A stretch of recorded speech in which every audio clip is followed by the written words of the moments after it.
What's your name, ma'am? Misty. Where are you from? I'm from here. Jim Okay, good to Sewell, see he's you. the engine that runs the train with a lot of help. Yeah, absolutely, a lot of good help. Jim, how's the turnout today? It's been fantastic. We had perfect weather. We've had great crowds. We had a lot of great barbecue teams in here, and so it's been a wonderful weekend. Like you said, the weather's perfect.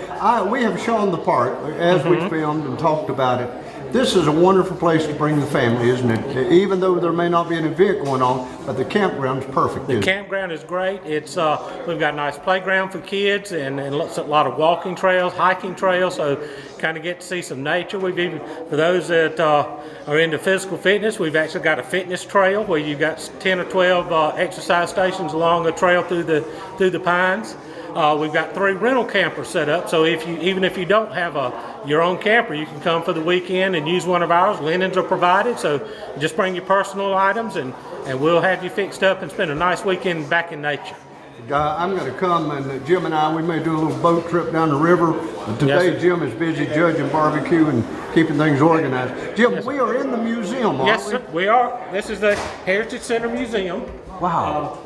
We've Friends of Towns Bluff have put this display out here. It tells a lot of the history of the river areas out here. Well, Jim, I'm going to let you get back to work. Okay. Thanks Thank for you. letting us be a little part of this big thing you got going on.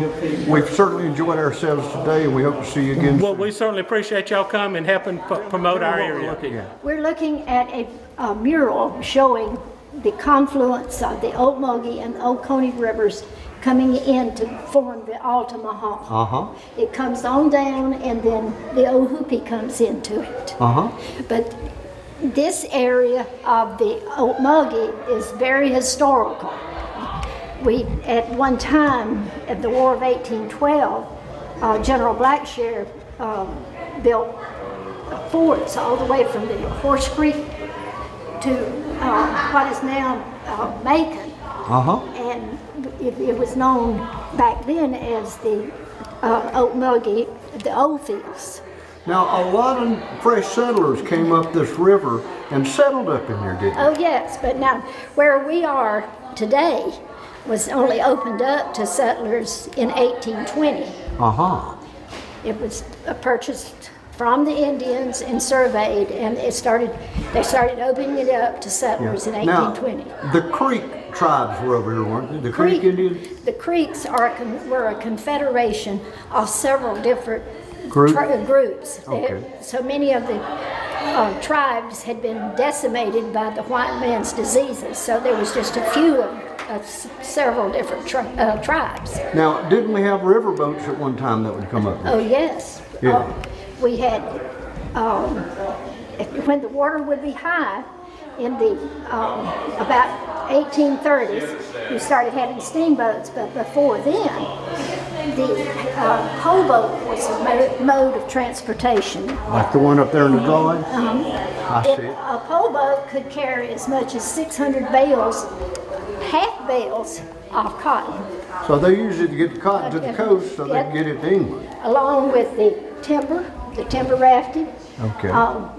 And whatever other products they had, turpentine, bees, honey, just any product that they had that they could sell. Like an interstate highway. It wasn't was. It was certainly. Amazing. What a wonderful heritage. What a wonderful And then history. around the 1830s, steamboats were being used a good bit.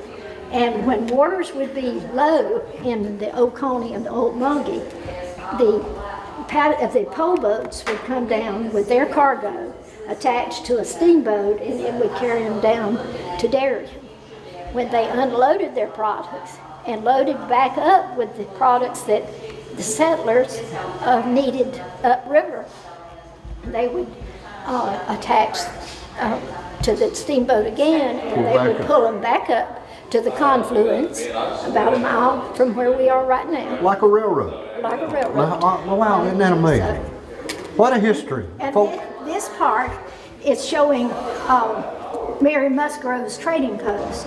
There was an Indian trading post on the north side of the Oconee at the confluence, even before Oglethorpe came. And it was burned at some time when the Indians attacked it and burned it down, and then it was rebuilt in the, part of it was the white man style and part in the Indian style.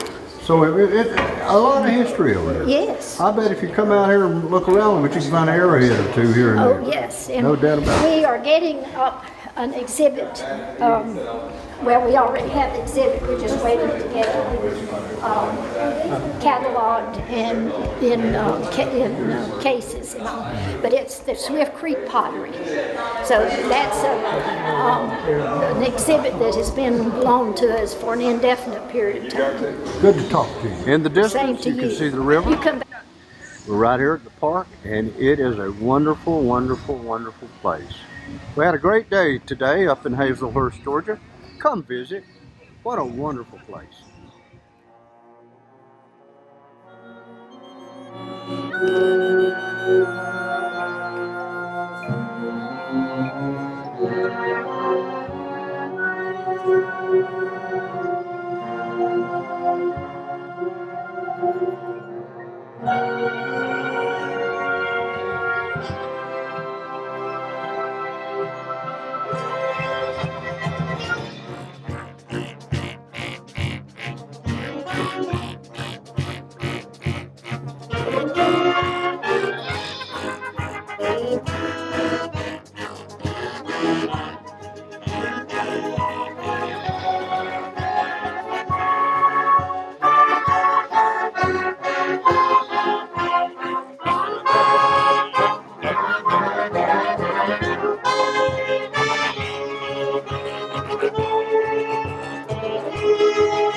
The music of Danny Elfman's written a lot of things. Most notable in that one that you recognize is the Batman theme. So we're going to change to our course a little bit. We're going to move to Broadway, and we're going to play some selections from Phantom of the Opera.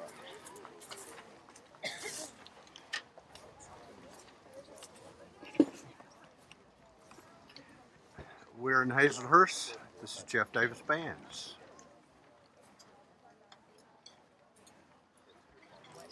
And everybody knows I love bands. So in all of these piano sections, melody,